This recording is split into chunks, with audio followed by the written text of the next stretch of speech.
April 3 Indian Express News. First article is related to India Australia signs FTA trade likely to double in 5 years, generate 1 million jobs. India Australia Saturday signed an economic cooperation and trade agreement, Indus ECTA, which is said to provide zero duty access to 96% of India's 96% of India's exports to Australia, including shipment from key sectors such as engineering goods, gems, jewellery, textiles, apparel and leather. The pact is expected to boost the bilateral trade in goods and services to $45 to $50 billion over 5 years from around $27 billion and generate 1 million jobs in India. The agreement will also about 85% of Australia's exports zero duty access to Indian market, including coal, sheep meat and wool, and lower duty access on Australian wines, almonds, lentils and certain fruits. Zero duty access from Indian goods is set to expand to 100% over 5 years under the agreement.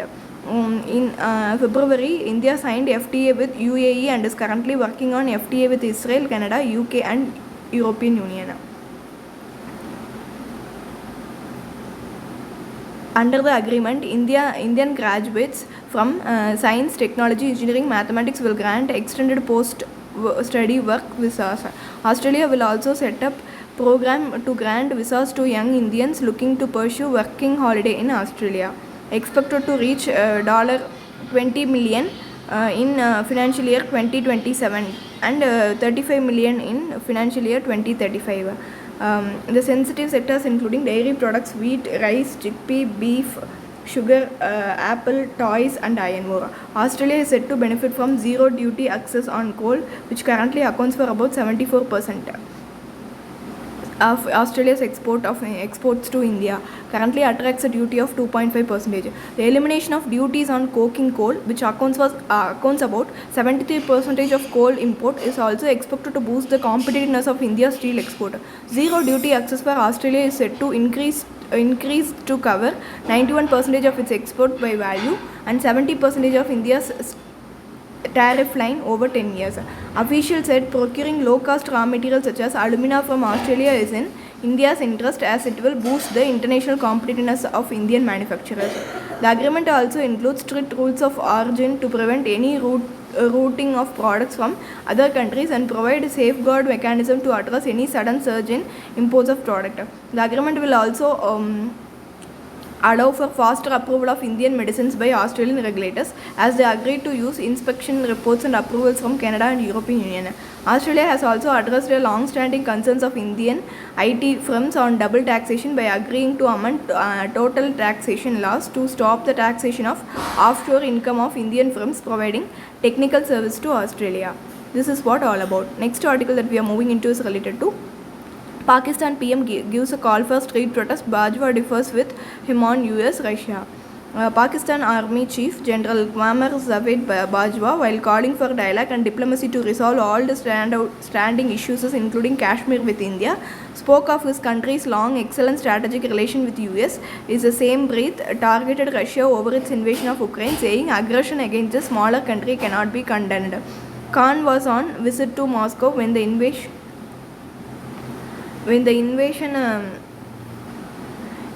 began. Okay, next article that we are moving into is related to avoid politicization of border issues.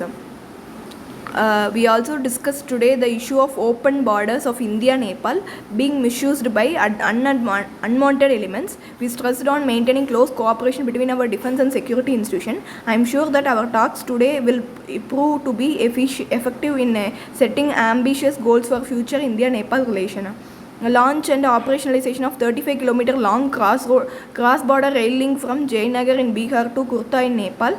Inauguration of 90-kilometer long 132 kV Solu corridor transmission line built at the cost of 200 crore with the Indian line of credit. Launch of RuPay card in Nepal. Construction of 132 health facilities in Nepal undertaken with $50 million in post-earthquake reconstruction grant. Including the cross-border rail link connecting Jayanagar, Kurta, Bijalpur, Bardibas, Jobani, Biratnagar and Raksol and Kathmandu. The amount of power to India and invited great participation of Indian companies in Nepal hydropower development projects.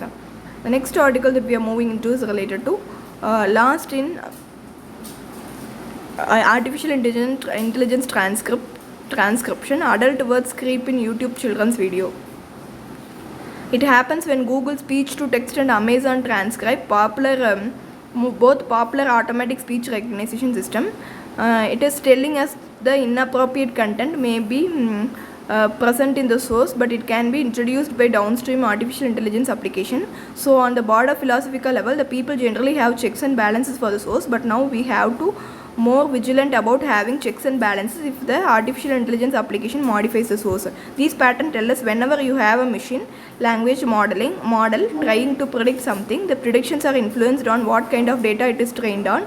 Most likely it is possible they don't have enough kind of examples of kids speech or baby talk in the data they trained on. Okay. Next article is related to mistaken identity. 2 civilian hurts in army firing in Arunachal Pradesh. A bullet in ulna bone of his hand. Okay. Next article that we are moving into is related to Nepal's first broad gauge passenger service. Modi Dibua jointly flag of cross-border train.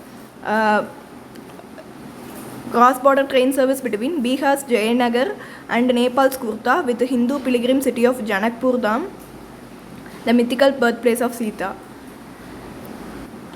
The project is being funded by Ministry of External Affairs as the line is a small link to the large scheme of things in deepening India's ties with Nepal through railways, people and freight movement, bypassing the influence of other neighboring countries in the strategically vital region, source said.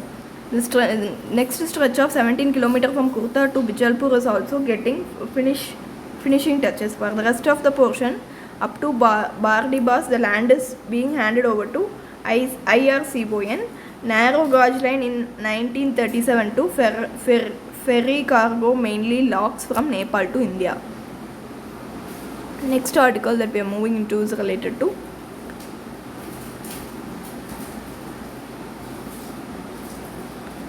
losers all time to rethink the first past the post system. Current system is in place is called first past the post system. The candidate with the diversity or plurality of votes gets elected. The candidate does not need to have majority. They just need to have more votes than all other contesting the same seat. So if there are 4 strong candidates with equal possibility of gaining representation, the votes are divided in 4 ways. The winner could be someone with say 26% of the votes, and the other candidate who scored more than 20% do not have any chance of seeing the gates of Jilla Parishad. Since Dalits, Adivadis, women candidates have only a long shot at winning, parties are discouraged to field the candidates from minority group outside the reserved seat. Even the tallest leader of this time, Dr. Ambedkar, couldn't see the doors of Lok Sabha. Take for example BJP in 2014, the party had a vote share of merely 31% of any party to win the majority seat. Ideally, the people should vote for their candidates, but this happened in rare circumstances. Local leaders piggyback on national leaders in their election campaign. It is only fair to demand that parties should have representation in parliament or assembly according to their vote share. Having sizable vote and not having representation in the house defeats the purpose of those voters who have cast a vote for their party. Small parties need to exist with the rightful partners in India's electoral politics. There is a method combining a first past the post system and the proportional representation need to be charted out for the health of India's republicanism. That's all about the article. Next article that we are moving into is related to Netherlands offers to be India's gateway to fuel, European Union's green shift. The Netherlands is looking at reducing its energy dependency with Russia as soon as possible while exploring alternatives including green hydrogen in the coming days. While we will make sure we see this through, we will make sure we become energy dependent of Russia as per.